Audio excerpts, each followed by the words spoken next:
It's the juxtaposition of relief and anticipation that keeps Heynrik's mind occupied as he descends the frozen heights of Middenheim to return to the flat lands and the burbling rivers from whence he came. The adventure has been thrilling so far, rewarding. In a way, he's accomplished so many of the things that he's always wanted to have. Being lauded by nobility, being recognized for his prowess, making good, strong allies along the way, all the stuff of stories. But in those tales, he was told there was always the evil that could be triumphed against. And when he first left the river, he thought he too could triumph against that evil. Unfortunately, he's met that evil now. And after so many crossbow bolts and so many spells, it is clear that his own abilities aren't enough. So yes, it's delightful to be away from the cold and away from these mountainous folk with their deep secrets below and their frozen, sprawling heights above. It's nice to be along the Great North Road amongst the forests that he used to travel, to see the river folk as they traverse, and to know that a cousin or an uncle or a distant relative is still pressing along. But all of that is just a temporary distraction from the destination. We know that Heynrik has been confident when dealing with people like him, a gutter punk, a soldier, even an assassin. That is all within the realm of his capabilities. But now, for the first time perhaps in his entire life, Heynrik is being asked to face something that he's not sure he can handle. There's an enemy with powers beyond his, and quite frankly, a curriculum that will test abilities he would admit in his more humble moments are not among his finest. It's sad to be gone from his friends, from Kruger's cool ability to make the correct decision in times of chaos, and from Sigfreda's knowledge gotten from so many books and so many conversations. It's strange to think how much Heynrik has come to rely on them, because now where he is going, there will be no one to help him navigate the politics of the temple the way that Kruger might, and there's no one to help him study the way that Sigfreda might. It's a moment of change for Heynrik. Excitement, anticipation, danger, worry. We'll see how it plays out. This is Red Moon Roleplaying. Your time on the road has been long. But this is not the first time you've done such a journey, and you have a feeling it won't be the last. It does get easier to breathe as you leave the heights of the province of Middenland and return to the familiar climate of the Reichland. And eventually, your coach drops you off at your final destination. You are somewhere in the hills, near Altdorf, you think, just a little northeast of it. It's a rather out-of-the-way place, near a pass, where a small fort lies. This fort has been taken by the Order of the Fiery Heart, largely for the training of their knights. But in recent times, the Order of the Fiery Heart has begun to branch out a little, and has begun to form its own small chapter of witch hunters. It is not a grand order, like the Order of the Silver Hammer, or the Order of the Anvil, but it is an order that is upcoming. You think to yourself this is why you're getting in the first place. This order wants to expand, and it is going to, into the city of Middenheim. That's what the High Capitula told you. You are to be trained, be given the rank of Inquisitor, and then return with a small detachment of knights and interrogators to bring the word of Sigmar to the city of Middenheim. About time. At least that's the plan. For now, you are left, directed to the monastery, which sits just a little away from the actual fort where all the knights are sparring with their horses. It's a small, unassuming monastery. Of course, You can tell it is a monastery of Sigmar from the decoration, a lot of twin-tailed comets and skulls. And as you enter, it's rather dark and rather isolated. But eventually a woman does come forwards. She is dressed as a nun, which makes sense. This is a monastery. She likely is a nun or priest of Sigmar in some fashion. She's a rather stony-faced woman, possibly 30, maybe even 40, dark blue eyes, pale skin, likely a Reichlander by birth. She gives you a look, a nod, clearly you were expected, and gestures for you to follow her down a flight of stone stairs. Do you follow?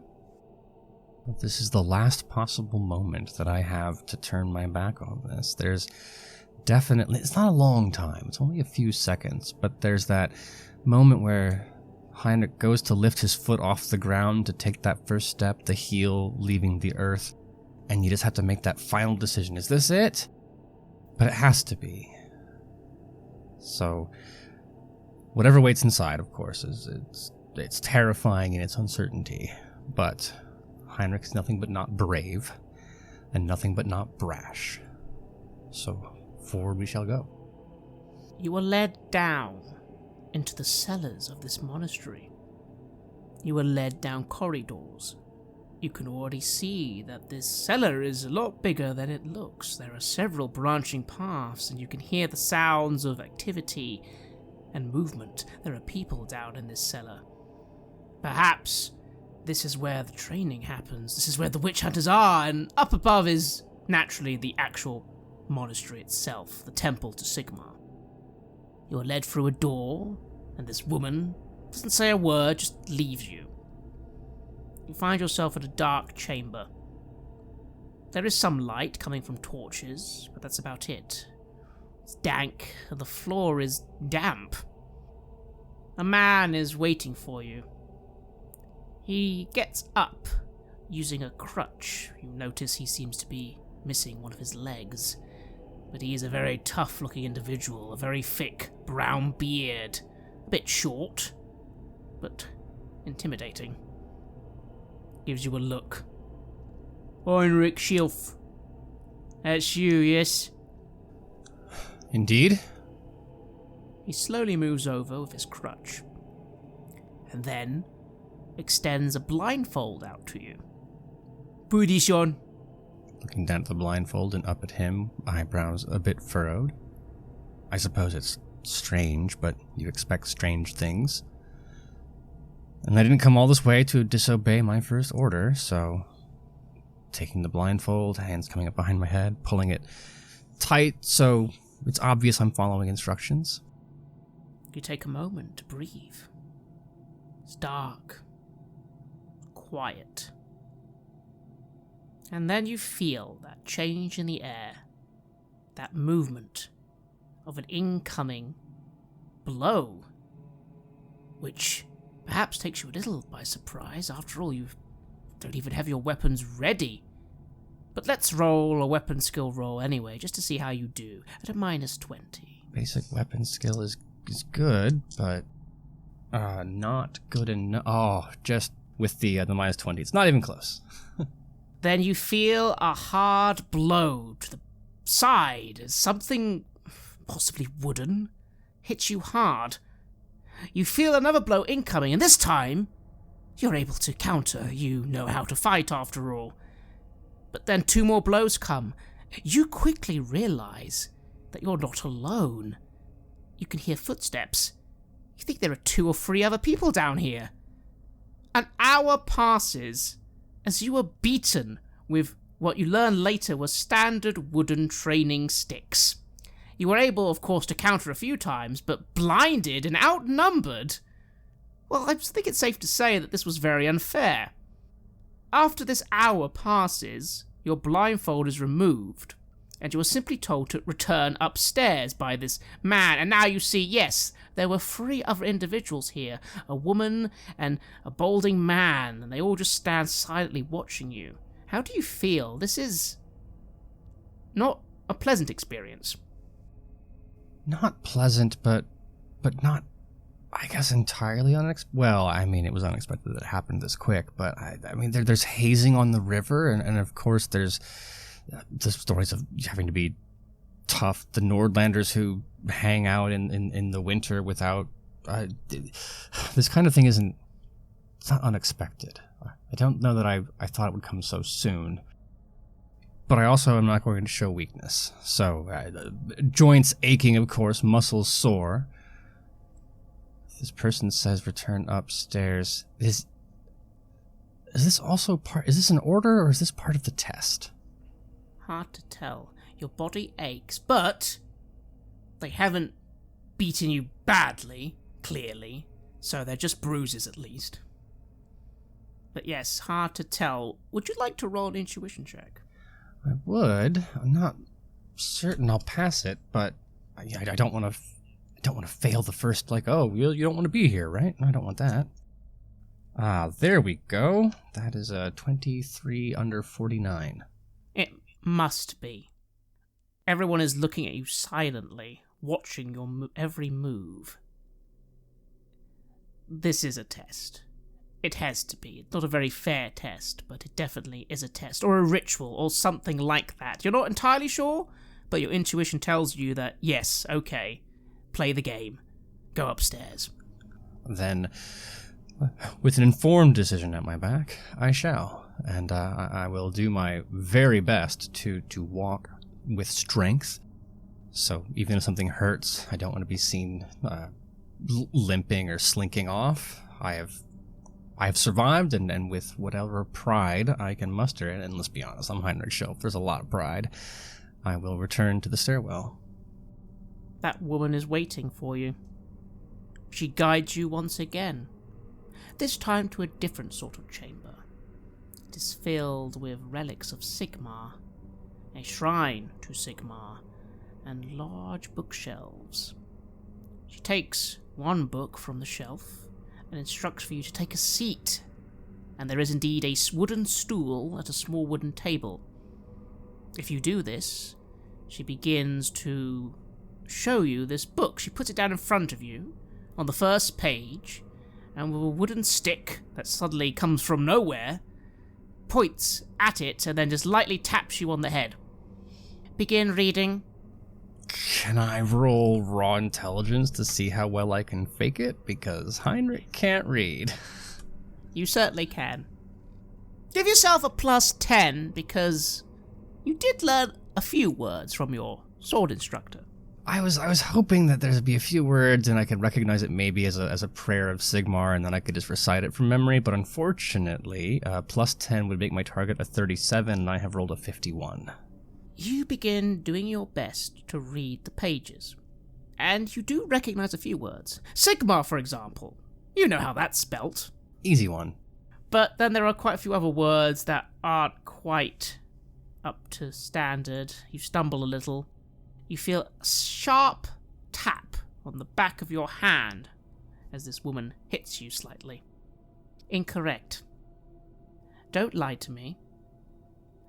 You aren't that capable of words, are you? What would I know the correct title for this person? Is like ma'am or mother or something? You think that she is dressed as a nun, and therefore probably does go by sister or brother, as nuns and monks do. No, sister. I never had the occasion to learn. I am Sister Helga Strumpf. Your time to learn is now. She begins to read the words for you. She informs you that this is a copy, of course, of the Testament of Sigmar.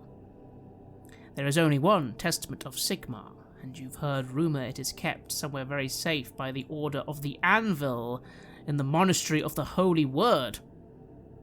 But that is a holy treasure, and of course, all other copies are just copies. This is one of them. It tells the stories of Sigmar, his mortal life, his deeds, his words, his victories, his defeats, few of those, of course, and finally his ascension to godhood. You spend 2 hours being read maybe the first 20 or 30 pages of this tome that you think is at least 100. You are then instructed to go back downstairs. When you go back downstairs, you meet those people again. You are told to blindfold yourself. You are beaten with sticks. You are then told to go upstairs again. You are told to read the words of Sigmar. Finally, when you think it must be well into the night, you are given a brown bit of gruel in a mess hall, which currently seems empty. And then you are directed to a bunk, which is a simple, small cot with a small little chest for your belongings. At this point, on your way to said bunk, the sister stops by the entrance. She looks at you and looks to the entrance. The door is wide open. You can see out into the night. You can see the road, you can see the fort, and eventually, very far away, you can see the dim lights of Altdorf. Is this part of the test? What do you do? I might not have been able to see that first one coming, but I'm not falling for this. If they think a few blindfolded beatings in a book that's too long for me to comprehend can stop me, they have many things to learn about Herr Heynrik Schilf. So I will carry myself over to the chest where my things are, take a seat at the edge of the bed, and then look over expectingly. Is there something else that the sister needs from me? In fact, I'll ask. Is that all for the evening, sister? She nods, giving you a steely look. Good. No. We continue tomorrow. Sleep well. You rise at sunrise. I will give her a nod. She does not seem one for words. And then, once she's left, I will let out that first sigh. Whew, boy. Here we go. 1 week passes, Heynrik. Every morning of this week, you are awoken or wake up on your own accord, directed downstairs, beaten blindfolded with sticks, and as the days go on, water is thrown at you sometimes, and sometimes you swear someone attacks you with a torch. After that, you then return to that small room with this sister, and again are instructed to read, and when you cannot read, you are read to, then gruel, then sleep. 7 days. And every day, just before sleep, you are directed by that door, and given a moment to think. How are you feeling, Heynrik? Well, sore, for one, but, and of course I would never say this out loud, this is not the place to be braggadocious, but sticks, torches, cold water, let's be honest with one another. I've been shot by crossbows, I've been accosted by magic, I have had to dispatch my own father from the clutches of chaos. This is not the worst thing that has happened to me. It really isn't. I think on maybe the 7th day, because I'm imagining that as everything escalates, the woman becoming more stern, there's the expectation that this is the day we're going to push him over the edge, right? And so they're on that 7th day before bed. I will make a point of walking over to the door so I can shut it before returning to my bed. You do that. The sister actually looks surprised, only for a second. But she then hides it well. But you did notice. You did notice, Heynrik. And so on the 8th day, there is a change. You are directed somewhere else in the basement, a room you haven't been in before. You are told to sit before a large wooden table. The room has several dark chandeliers, a shrine to Sigmar, lots of books on the shelves, a weapons rack with some interesting looking weapons, some spears. Is that a blunderbuss? Might even be a greatsword there. And then someone enters. They are quite a tall woman. They seem old. Maybe not old, but definitely middle-aged. One of their eyes is a milky white, and the other side of that face is covered in scars. They are dressed the classic witch hunter attire that you have been told to recognize since you were a child. The leather coat, the wide-brimmed hat, and a sigil of Sigmar on their neck, which sort of appears a bit like a sort of cross shape. They are armed as well, with some pistols at one side and a long silver sword at the other. This woman sits at the desk. She gestures for you to sit at a stool in front of the desk. I was more than happy to obey the orders of a nun. I'm certainly not going to change my mind for a bona fide witch hunter. So to the stool I will go.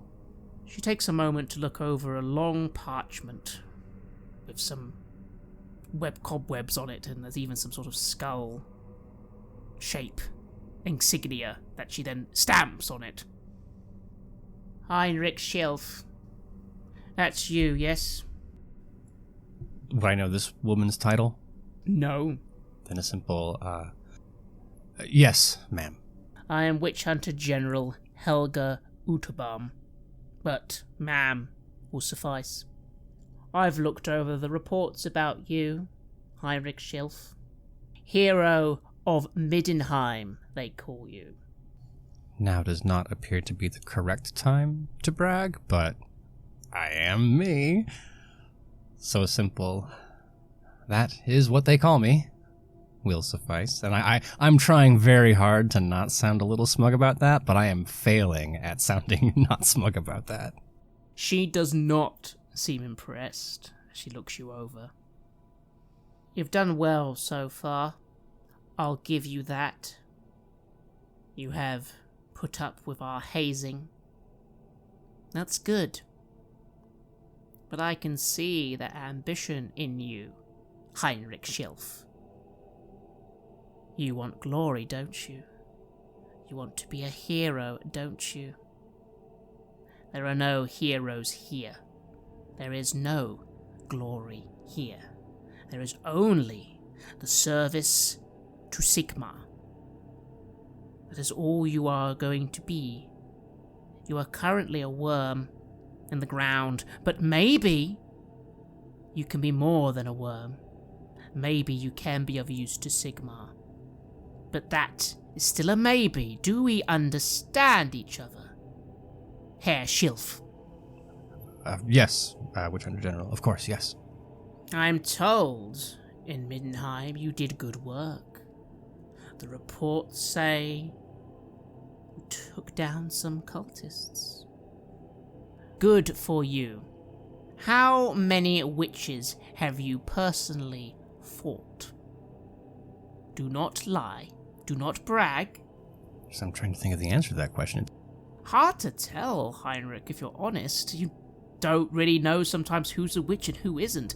If you really think about it, or you're pretty sure that if you're throwing magic around and you're not a wizard, you're a witch, right? That's how it works. So you've encountered at least two or three, you think? You never did finish that, what was her name? Elke Herzen. It was your friends who said she was finished off. And then there was that one man in Bogenhafen. You helped there. And then there was that other one in Middenheim. You shot him out a window. So okay, that's at least two. Definitely at least two, if not more. And I'm sure Helga will see Heynrik's eyes as he's recounting these stories, trying to decide who was a witch and who counted and who doesn't, and then his fingers ticking up, starting to count and hoping it gets more than two, but only two fingers ever raise. Yes, there was a witch in Bogenhafen, and then a second quite recently, actually, we captured on behalf of the Middenheim Watch. Interesting. Tell me of your first witch. What happened? Did you find yourself wreathed in flame? Did you find your eyes trying to claw themselves out of your sockets? Did the very air turn to ash around you? Did they summon creatures from beyond? Tell me. I will recount the stories as best I can, knowing that first the adrenaline was not a friend of memory in those moments, but as she lists all these things, it occurs to me that, my main priority was preventing people from doing those things to me, but in the sewers of Bogenhofen, there was absolutely creatures from somewhere else, rituals and blood and summoning, and then most recently these purple and blue terrors and splitting out of dimensions into one another. And I want very badly to appear that I'm a student of these things, that I can recall all the details, that I was thinking tactically, but the story, it probably comes more across as just an excited retelling, like a child recounting their first day of school, and then we, without that higher level, see the full pictureness that I expect she would actually want to hear. Well, I'll tell you what. Why don't you roll a fellowship roll? -10. But let's see, you are a charming individual. Sadly, I will say charm won't work here, but standard fellowship test. Let's see. Oh, no. That is a critical fail, so I would like to spend a point of fortune if I can. You can. That is fine, yes. Yeah, 77 over 40 is not how we want to have this conversation, so... there we go. Okay, 20 under 40. That is much better. You feel nervous, but you are able to do your very best to pull off that Heynrik charm. And in your ears, everything you say does sound pretty good. She looks you over for a moment and then nods. Charming and handsome. Not bad qualities to have, Herr Schilf. But they won't help you against your foe. I'm willing to concede that you at least have some confidence and bravery, and that will do you well. But it also, no offense, sounds like in your stories you happen to have several allies nearby, and in one or two of them it sounds like your witches barely knew what they were doing, which is common, but not always a certainty. Some of your foes will know how to cast magic, and they will cast it upon you. They can burn you from afar. They can rob you of your sight. They can bring forth afflictions to your very body and soul. The key is speed, which you do seem to have. So I will give you that, Master Schilf.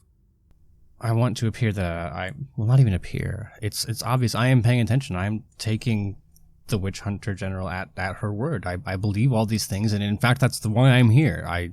Yes, there are things I don't understand and dangers that are beyond me, and it is this training that will allow me to best them.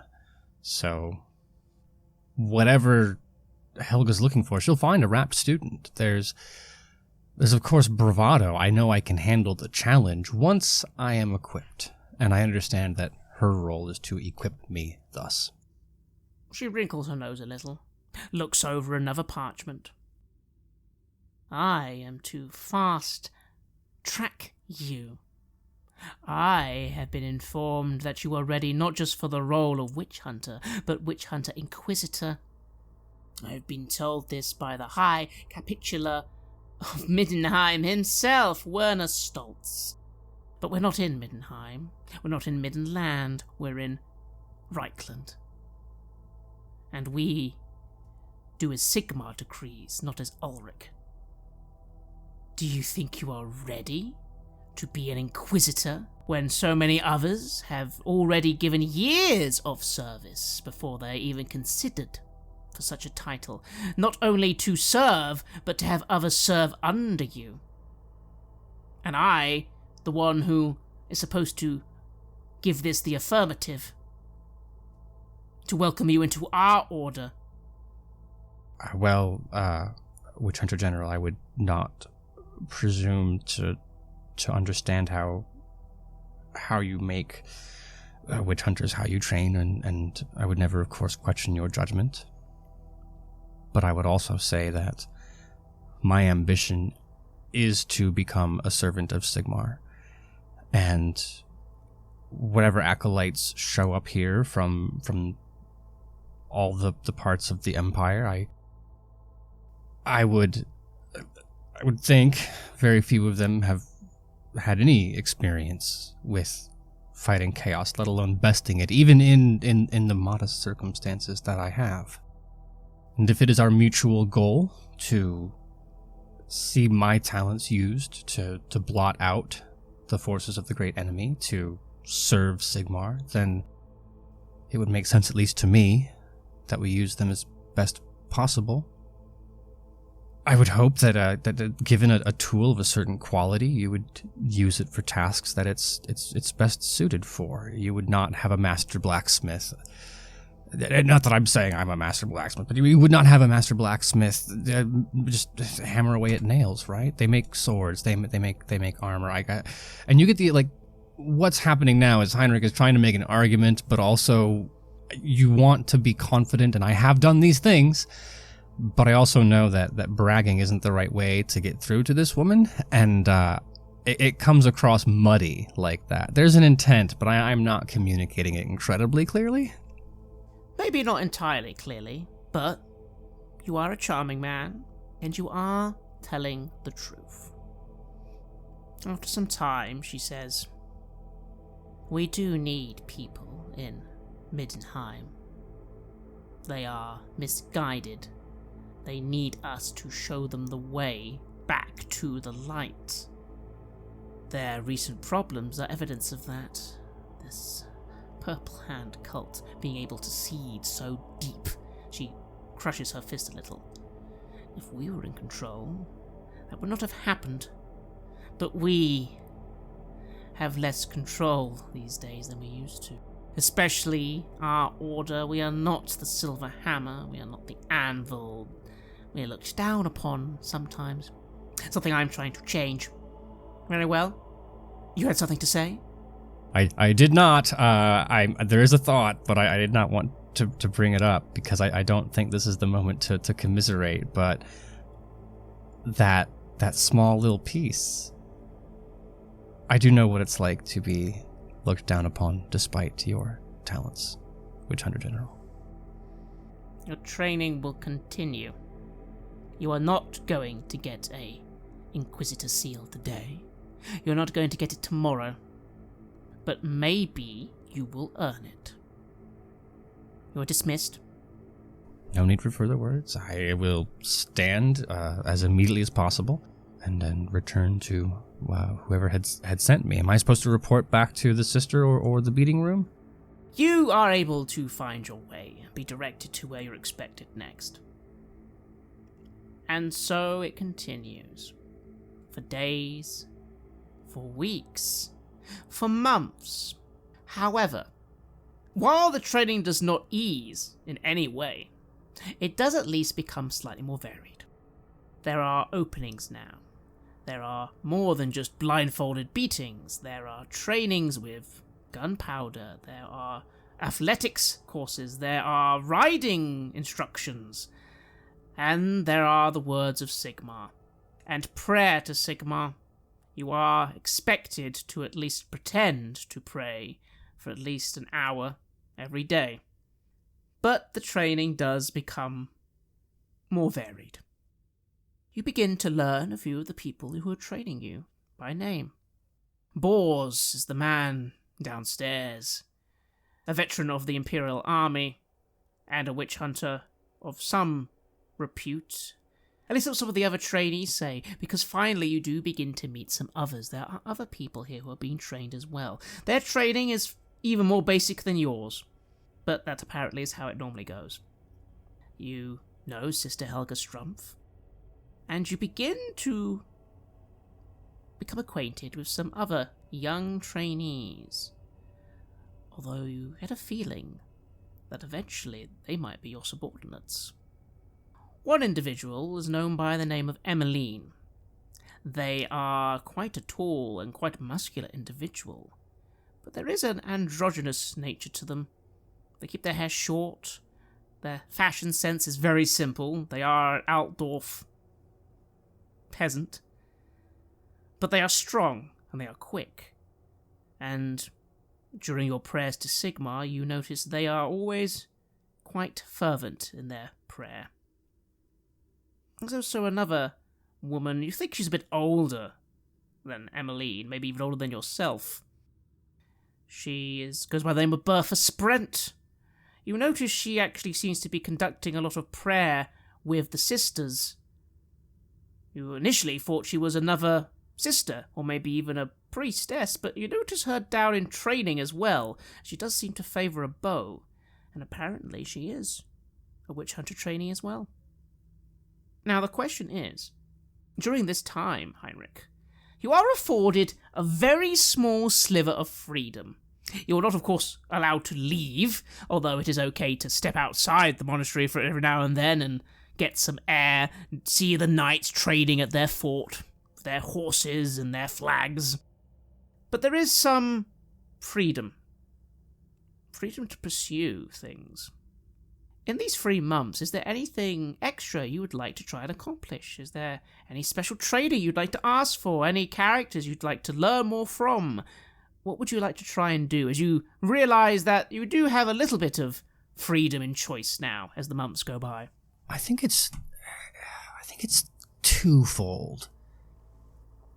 Because as meeting the other trainees, there's like Heynrik would be nowhere without Sigfreda and without Kruger, and I mean, God forbid, in 4 months he might say that about Gerner, but you never know with wizards. He understands the importance of having people you can trust and recognizing your own weaknesses.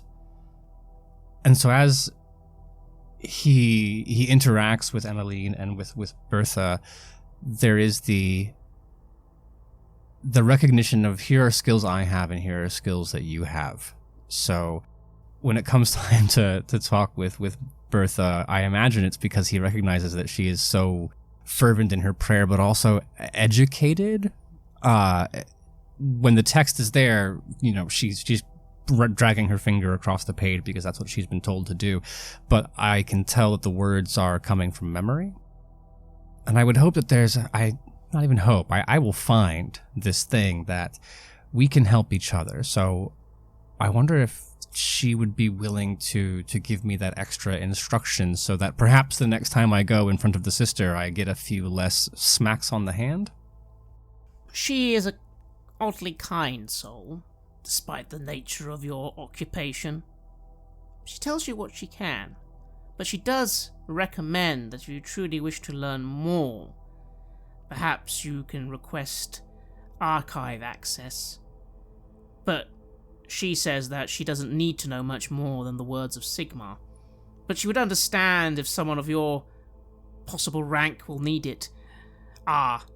It does seem as if some of the trainees have been made aware, maybe by rumour, maybe by that little bit of gossip that does come in, although it is very mild here. You've heard rumours of some things going on in the Empire, but this place is oddly isolated from all that. No assassins in the night, no parties, very few jokes. I know assassins for once. Can we just stay here? Can I not go back to Middenheim? It sounds nice. If only you didn't have a job to do. But yeah, she does recommend that you get this access, and if you want to, it does seem as if that is possible, although only because of your special status. I'll have to see about that. The other conversation, and I think this might be how Emmeline and I come to know one another. There's one thing Heynrik knows, it's how to talk to people who are attractive, and there's something always attractive about androgynous people, right? And second is that he's never been able to really spar around. Like, Kruger's not a fight fair person, and Sigfreda is really only capable of violence against bureaucrats. So I think that's how they would meet. If you don't mind, I think I would think that Emmeline has heard the rumors, right? That Heynrik is going to be of leadership of some kind. And isn't willing to take that on face. So I think that scene is Heynrik polishing a boot or reciting a prayer, and Emmeline stomps over like a very intentional walk and is like, "Oh, the hero of Middenheim, is it? You're gonna be my boss," and then like throws a glove down, and then they have to. There's fisticuffs, right? You gotta earn the right to tell Emmeline what to do. Is my read of them. That is exactly correct. They are no nonsense. They do not need to read. They do not need to joke. They are a person of action, and they want you to prove it. And you have to admit, Heynrik, they are not bad at all. It's as you said, it's been a while since you've sparred, and Emmeline does not spar with the grace and sophistication of a duelist. They spar with someone who wants to win the fight. But you are able to hold your own a little, and this Emmeline does seem to, after a few bouts, give you at least a nod of respect. I like the idea that the first time that they spar, Heynrik is in the classic duelist position and is expecting something fair. There's always that little ritual ahead of time where it's like, I see you, you see me, and then we agree to fight. And then while he's going through those motions, Emmeline just punches him in the side, like just lands a fist right on his kidneys.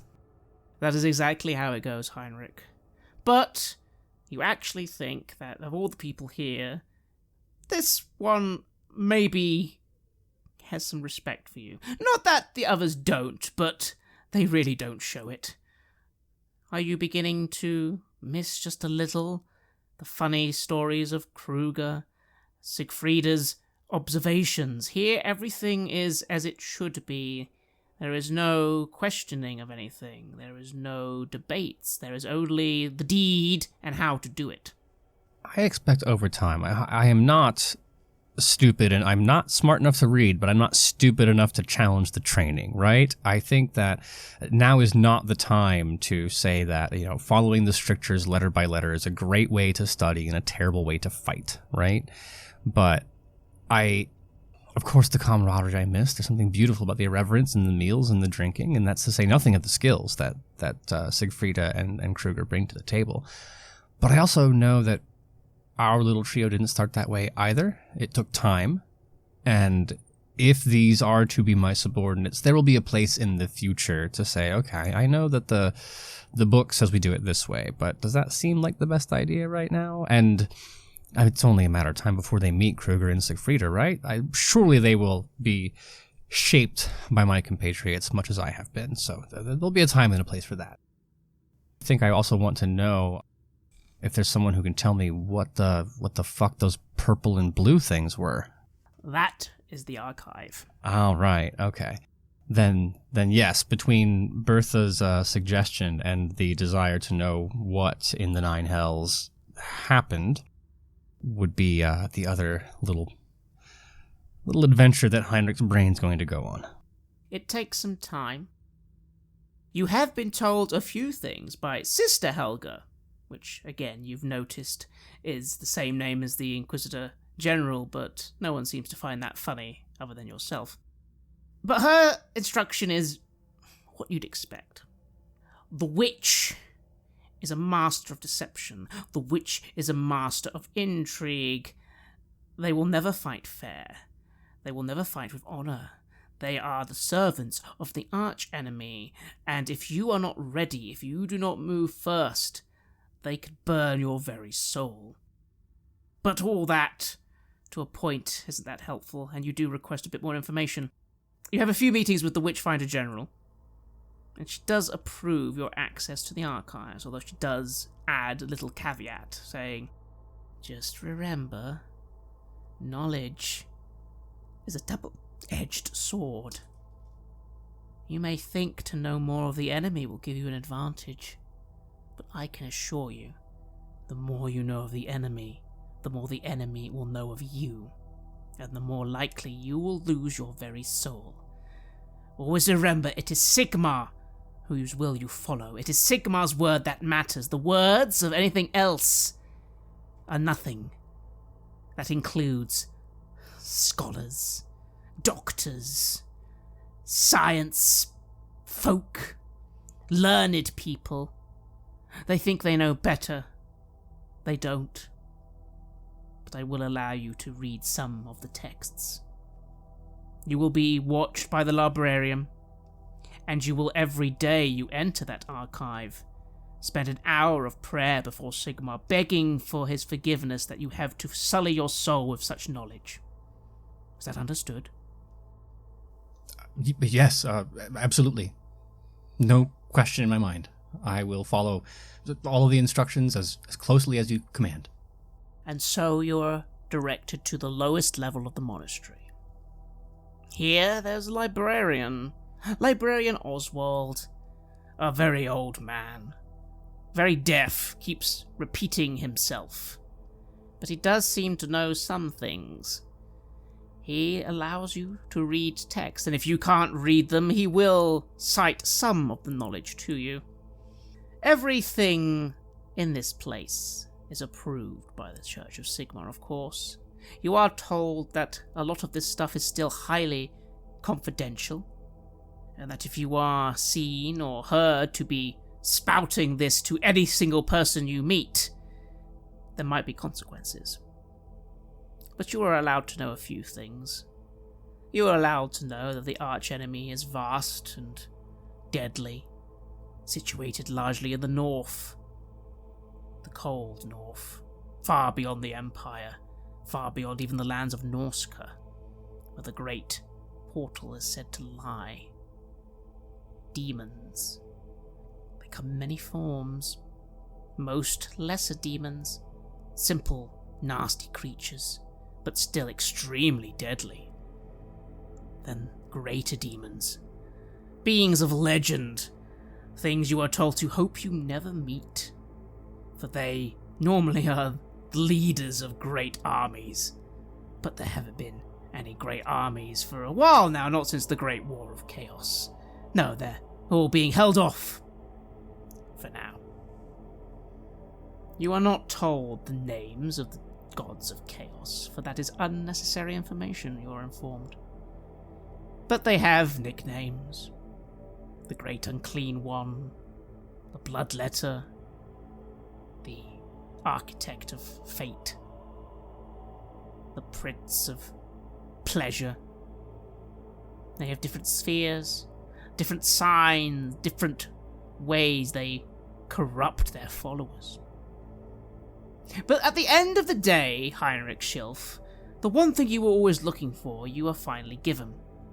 There is no edge to be used against the foul servants of the archenemy. There is no advantage. They do not have weaknesses. But there are ways to push them back. Even lesser demons can be destroyed. You have done it yourself. You must merely have faith. You must merely have belief. And you must hit hard and fast. Hard and fast, as if your very life depends on it, because it will. And eventually, even though it will seem that some blows glance aside, even though it will seem that your opponent knows no fear, knows no pain, because of course they do not, but they can still be destroyed. And they will be destroyed. Faith, speed, and lots of bullets. These are the weapons you will have. You must act fast, you must act quick, you must act without mercy, for the enemy will deceive, the enemy will trick, the enemy will present itself as a young teen who does not know what they're doing, but that is a lie. And you will see through it, and you will make your judgments. You are informed of some other things as the trading reaches its final month. Yes, there are limits to your power. Yes, you must respect the laws of the land, and you must work with the watch and the law to the best of your abilities. Although, of course, if you happen to find yourself in a village with no witnesses, well, who's to know what happens there? You're not able yet to walk into the court of the Graf and have him arrested on your word alone. Not yet, and maybe not ever in the case of a Graf. But you will have some power. A fearful populace is much less likely to cooperate with our order. So from where I stand, it makes much more sense to ingratiate myself to the community, show them that we're not all tyrants burning people at stakes, that those who cooperate with us will be rewarded and can be shown the Emperor's mercy, as opposed to being automatically judged as conspirators, common person or Graf, regardless. That is true, although perhaps you keep those thoughts to yourself for now. Or not. You are allowed one act of mercy, it seems, although, again, Sister Strumpf twists her nose a little at this lecture. If you truly believe that the youth is innocent, at least not fully corrupted, not yet, for all witches are corrupted and even the wizards are all doomed. But if you believe there is a chance they could serve the Empire, and they are below the age of 17 or 18, and they haven't actually committed any crimes according to witnesses, you are allowed the mercy of imprisoning them and taking them to the colleges in Altdorf. But this route, you can tell, no role needed, that Sister Strumpf at least is not a fan of. Isn't that what happened to Gerner? I remember him saying something like that, right? You think so? He said something like that. He said something about someone who knew him, his grandfather. Something helped him out. Apparently that's quite common. Most of the wizards who get to the colleges are because someone helped. Then I shall be thorough in my studies, such that I can tell the difference between a wizard who might be saved and a cultist who needs put down for the good of the Empire. I have faith. I've seen my fair share of what the archenemy has to offer, and, well, they only make it fairly obvious. The archenemy is tricky, deceiving. You've seen that yourself. Yes, you have seen some obvious horrors, seen some cackling cultists, but to your own horror, you've also seen some of these individuals seem completely normal. Like just normal people who suddenly were actually part of this insidious scheme, these plans. It seems the enemy can hide if it wants to. And so, feel free, Heynrik Schilf, to give yourself, for free, access to the skills of Law Chaos and Read and Write, the talent, Read and Write. Sigfreda is going to be so very proud of me. Indeed. Law Chaos does not represent expert knowledge. That, of course, is forbidden. But it does represent a general idea. You might not know the names of the Chaos Gods, you might not understand the rituals that are happening, but you at least now with this skill can have a little bit of a guess. So I might know that Nurgle is known by the Lord of Flies and deals with pestilence and plagues, but not that he deals in the mention of the Lord of the Plague Lord in the realm of chaos and how to get there, and that there's all these dimensions, each with their own daemons guarding them, things like that. Exactly. And of course, access to a few other perks, a very nice leather hat, and some good clothing to go with it. A horse that you are trained how to use, so you are now able to ride a horse, which will be good. Granted, horses do require some costs, they need to be stabled and fed, but it is a little cheaper and a lot faster than a coach. Now all I have to do is find a horse, but that's a problem for future Heynrik. And so, after all this time, finally one morning you are instructed to present yourself before the Witchfinder General. She meets you outside the monastery. There's quite a few of the other students or trainees of the chapter here out today. Everyone's watching a large procession of knights who seem to be getting ready for something. They seem to be stacking up their own coaches. She looks towards you. Well, you haven't done too badly, but you still need to do work. That will be your final test, Inquisitor. You must go and actually do what our job is. Maybe then I'll be impressed, handsome as you are. Remember, The enemy will deceive you. It will trick you. You will be begged for mercy. I advise never granting it. Mercy is a weakness. But you are permitted to make your own judgments. Except, she leans in, you will be watched. Do not disgrace me. Do not disgrace our order. Or you will answer to me.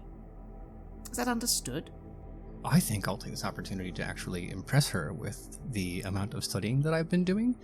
So, as she makes this grand chart, I assume looking at me through very squinted eyebrows, I will recite, a prayer.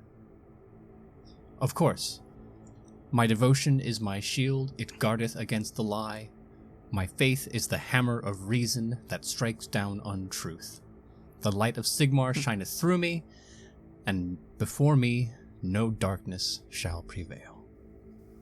May Sigmar find you worthy as you spread his light in the glory of the Empire. Praise Sigmar. I'm going to give you 2 of our new interrogators, Bertha and Emmeline. You 2 are going to accompany Inquisitor Schilf to Middenheim, where you will serve. Keep in mind, she leans in, as much as it makes me unhappy, that you will have to play nice for a time in Middenheim. This foothold is valuable, but not completely without resistance. The Ulricans will try to show you up. They will try to show that we are not welcome. It doesn't matter. Finally, we will be able to deal justice in that city. I will show them every benefit of cooperating fully with the Empire and the Emperor's Church. Worry not. Good. We've been too lenient on the Ulricans for too long. I mean no disrespect to the god of war. They are a god. But to say they are greater than Sigmar is foolish. And they have shown it. Look at their lands, full of disputes and problems. Can you believe they had wizards allowed before Sigmar, through the Emperor himself, allowed it to happen? A great mercy by Sigmar, that was. Who am I to doubt the wisdom of Sigmar in making that decision? For now, suffice it to say that I shall be an instrument of his will, rooting out answers either by sword tip or by pointed interrogation of both commoner and lord. She gives you a look and nods.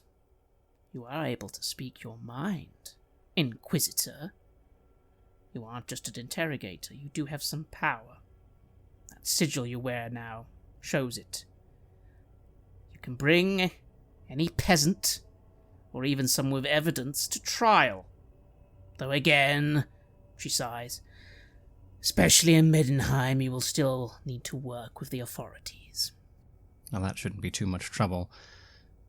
I happen to have endeared myself to not only the captain of the watch and the Graf himself, but I'm on fairly good terms with the High Capitular, for whatever authority he has or might lend to me. Good. The High Capitular, I've heard, does good work. They are respected by several of the higher-ups. They have some... Apparently, they're even on good terms with the High Theologist himself. But still, none of that matters. You have a job to do. Speaking of which, she clicks her fingers. There are 2 things I'd like you to take into account. You are not going to go to Middenheim right away. You're going to head to this small village near the Middle Mountains. It's not much of a detour. It is still in Midden land. Unterfraus, small mining village. I'm sure you're not surprised to know there's an awful lot of mining villages in Middenland, especially near the Middle Mountains. This small village sent a report to Middenheim 3 or 4 months ago. A boy... What was his name? She takes out a piece of paper to try to jog her memory. Heine Schelp, son of farmers Hettel and Helga Schelp. They were concerned, saw the boy heading into the woods, unusual hours. I'm sure you've already learnt what you need to learn about this. You're going to go to that village. You're going to find this boy. If he needs to be burnt, you will burn him. If, and she pauses, there is still some decency in them, you will take them to Middenheim and present them to the Guild of Wizards, who are a subsidy of the colleges. Simple enough for you? Surely, nothing I can't handle. Very well, Inquisitor Shilf. May Sigmar light your way. And with that, she gives you a nod of respect. And all the trainees and trainers give you a firm nod. You are now Inquisitor Shilf. You are not merely a witch hunter, but you are a witch hunter with power. Although you must be careful with it. And some places, it still will not help you. Perhaps not all powerful, but still another weapon to keep in the sheath. I'm sure we'll find a use for it. And so your new journey begins. Back to Middenland. Back to Middenheim, but a small detour.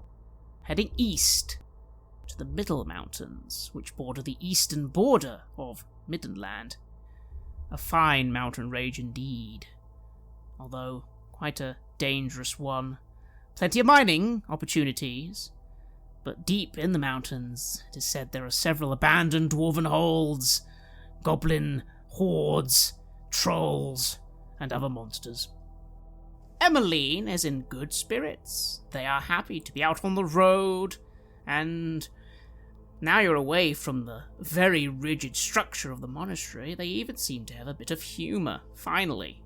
They like telling stories, mainly stories of scrapes they've encountered in Altdorf. One time they managed to hold off a whole bunch of people who worked for one of the hook gangs, or the fish hook gangs.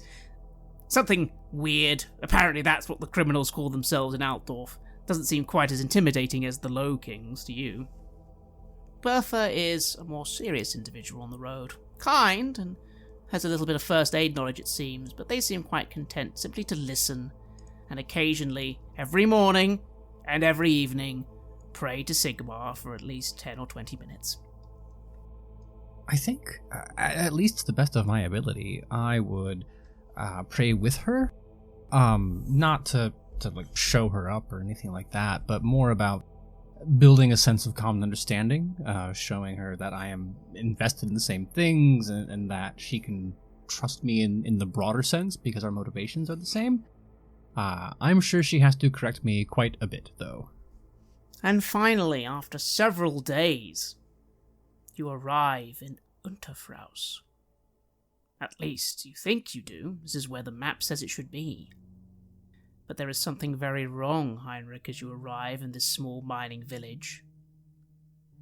You don't see anyone, and as, with your horses and coach, you ride into the village, you still see no one. You see the buildings, they are still standing. Several farming cottages, barns, an inn, and of course the silhouette of a mine, and even a bit of a mine shaft you can see with some tracks for carts. But the village is abandoned. There is no one here. Your subordinates get to work immediately to search, and they find evidence of struggle.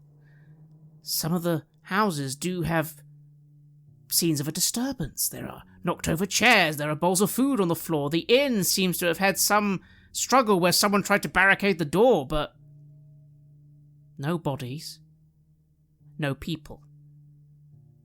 What do you do, Heynrik?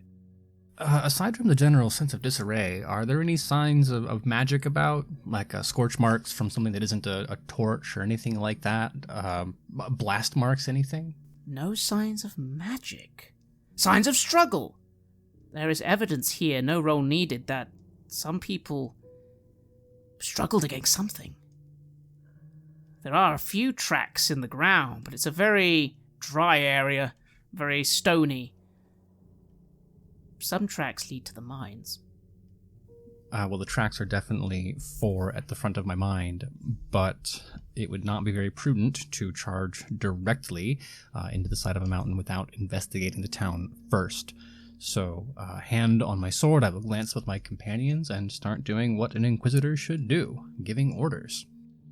All right, Emmeline, Berta, first things first, we're going to make a small circuit of this village. I want to make sure there's no one either surviving in shadow, hiding from whatever we might find in the mountain, or hiding in the shadow and waiting for 3 members of the Inquisition to head into the mine so they can spring an ambush.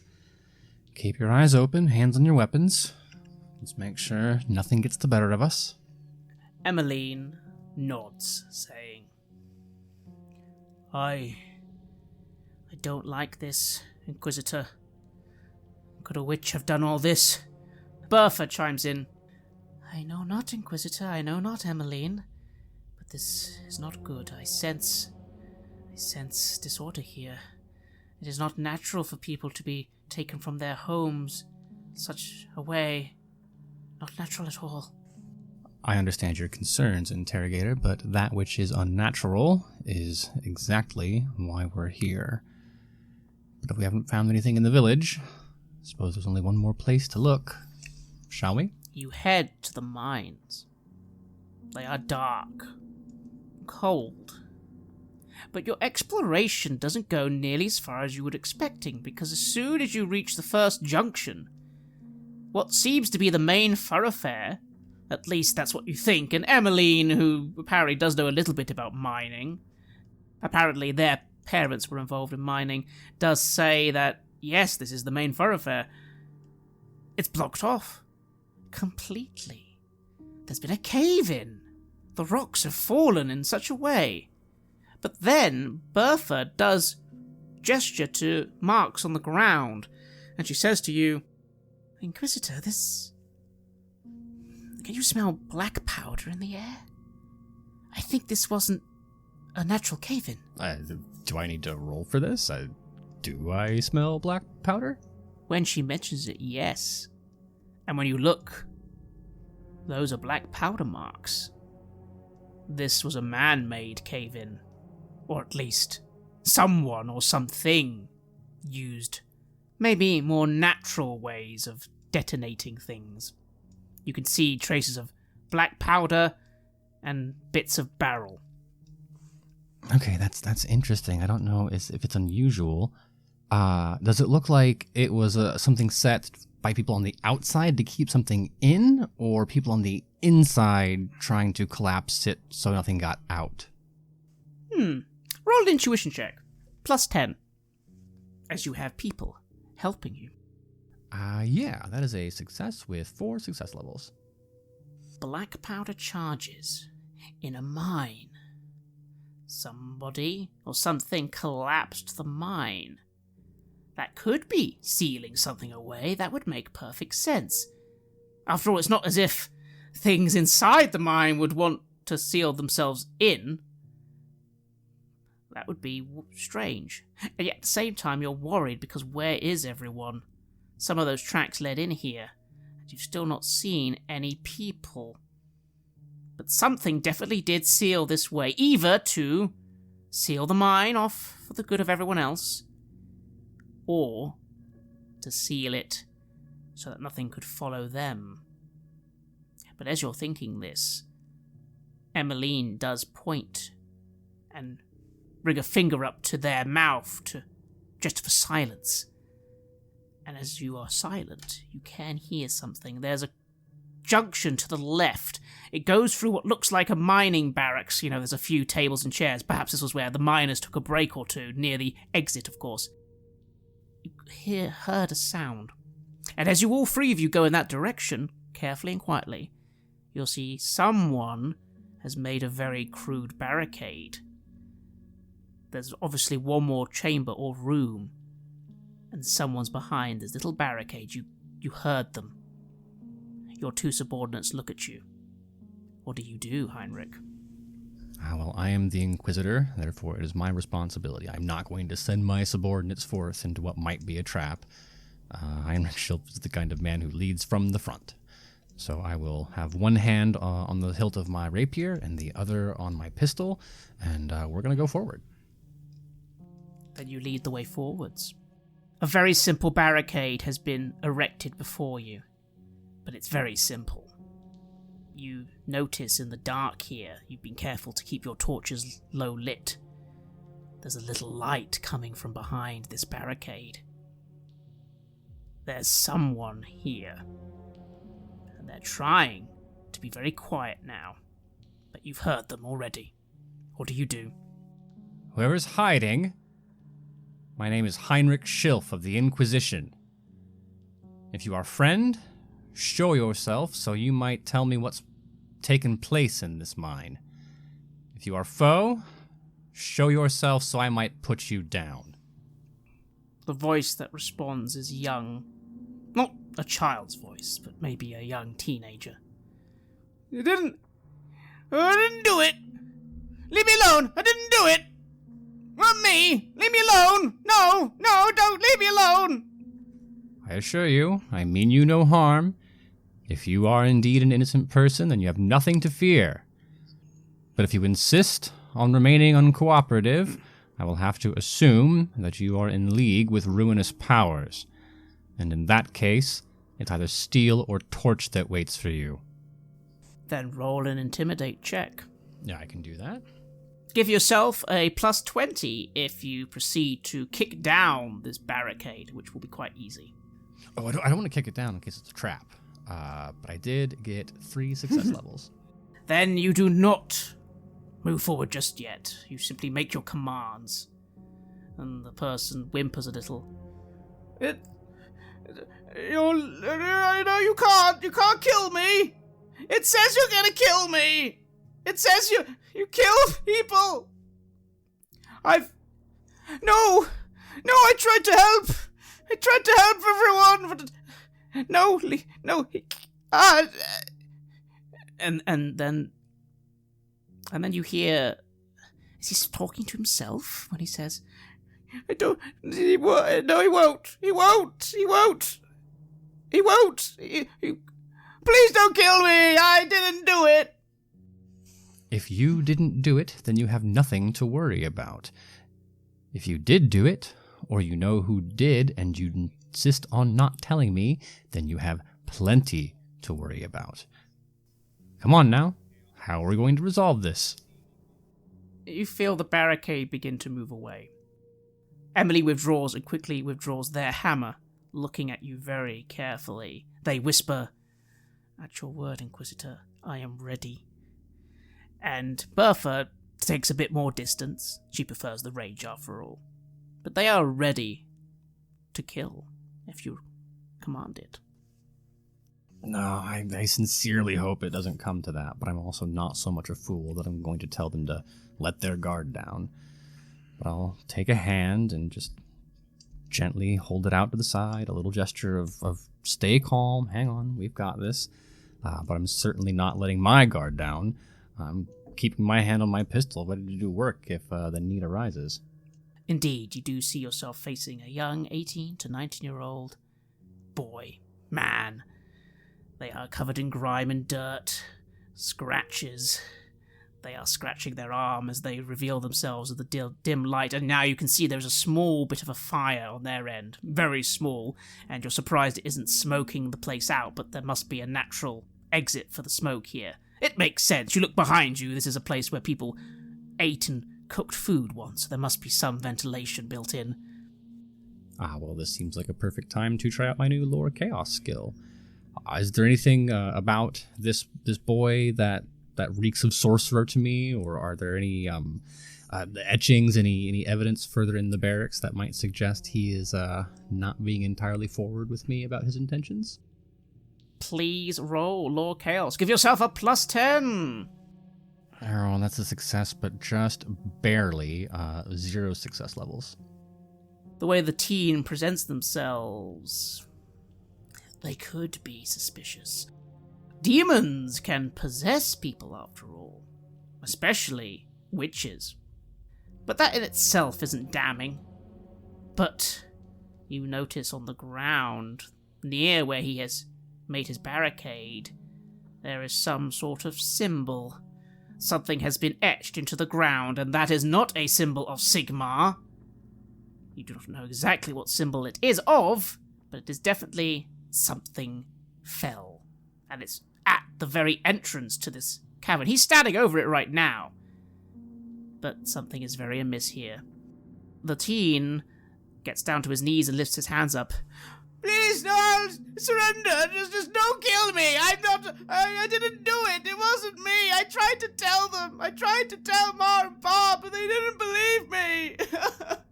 If you intend for me to believe your proclamations, first, you might want to explain what that is, and I will point towards the symbols. It said it would protect. It does. I was trying to put them around the village. It said it would protect, but I didn't. But they found out. They got rid of them, and then they came, just like it said it would. Oh, this is exactly what they warned me about. And I know that if I were following the Inquisitresses' instructions, this would be the time when I'm supposed to judge whether or not they could be saved or kept safe and then taken off to the college. But I'm not going to the college, and between you and me, I don't know how to tell the difference between somebody who is safe and someone who's going to be a problem. And when it's just me and Emmeline and Berta on the road for God knows how many more days, that's... Oh, I don't think that's a risk I can take. So I know this boy means well and was trying just to save himself, but that's that's how it goes wrong, right? Then tell us what happens next, Heynrik. I can't give him a chance to do anything more with whatever it is. He's already afraid. He's already dangerous. This teen, this boy, if I let him go any further into whatever he's into, it's only going to get worse. I've seen what happens when you let sorcerers finish their rituals, and I've no desire to experience that again. So with one hand out in a very comforting, calming gesture, the other is going to reach down to my holster. I will draw the pistol and fire. At this range, against someone who's not trying to defend themselves, I can't imagine it's a very difficult shot. And with any luck, it's going to go right between the eyes. And the bullet finds its target, and the boy jerks a little, falling to the ground. A good shot. A good kill. But you notice Emmeline and Bertha continue to remain tense, as while the body does fall to the ground like it should, it stops just a little before falling properly. It rises up again. The boy's eyes are vacant. The blood is spilling from a wound in his neck. It was a very good shot. And yet from his gurgling, blood-filled lungs, a voice speaks. What a waste! Heynrik, we could have played. It would have been so much more fun to play with. Okay, well, I'm glad I pulled the trigger, but I'm not entirely clear on what happens next. Is there anything in my training about how to deal with this situation? About burning it, or is it a prayer that we're supposed to use that would stop any further transformation, or anything like that? In your training, the answer to this is to fire again, and to tell Emmeline to smash it to pieces, and to tell Bertha to chant something and set it on fire. That's the training. But again, what do you actually do? It's like you said, there is something speaking. One thing that might make you pause for just a second. Heinrich Schilf. Why does it know your name? Oh, believe me, I, as a player, did pick up on that, but Heynrik is taking that information and putting it squarely in the we will deal with that later place, because that is not a thought I'm willing to have right now. There'll be plenty of time for interrogating those questions at a later date, once the room is safer. So primary goal right now is to shoot, and then if I need to shoot again, and whatever amount of violence needs to happen. This is not even a fight, Heynrik Schilf, and you think that is good. This is what your training taught you. You fire again, and again. Emmeline comes in with their large hammer, they seem to favour, and brings it down upon the boy's head. Meanwhile, Bertha begins to chant something about Sigmar, and you feel a strange vigour that enables both Emmeline to pummel this teen again and again, and for you to get off one more pistol shot as you pause finally to reload. There's a pause, and then that's it. Bertha comes forward very quickly, muttering, "Well done, Inquisitor. I think the words of Sigmar say that a possession takes time. It cannot be complete until certain things happen. I think we are lucky. We can burn this body now." And she immediately takes out a torch. I appreciate her enthusiasm, but it is probably best that I do it. Right? I'm the one responsible. It's my duty. And the corpse burns. It does not scream from any orifice. Thanks to Emmeline, there is no longer a head. But there is just this dull scream on the air. And you swear for a moment you hear a whisper in your ears, Heynrik. How dull. The architect is having fun with you, but we would have had so much more fun. If only the boy had not trusted you for even a moment. And then it is silent. And you leave the mines. Well, that's one problem solved, but it is not the only problem. I know it's exactly the kind of thing that we have a bad reputation for, but if this village has any taint of chaos lurking left in it, the correct move would be to burn the whole damn place down, right? I can't let the next people stumble into this and then unearth whatever caused this problem in the first place. Indeed. And if you order it, your followers will begin to set the whole village aflame. Granted, it takes a little time, but not too much. These are, after all, easily burnable buildings if you know how to do it.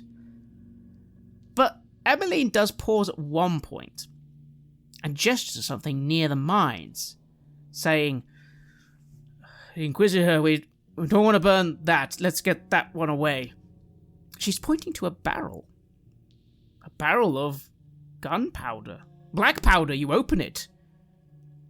You obviously don't want to set that on fire, not just yet, but the thing about it that's unusual is there is a crest on it. And as you're looking at the crest, you're not that familiar with the houses of Midden Land, but it turns out that Bertha is, and she remarks, "Unusual, Inquisitor. I think this is a Karsberger crest.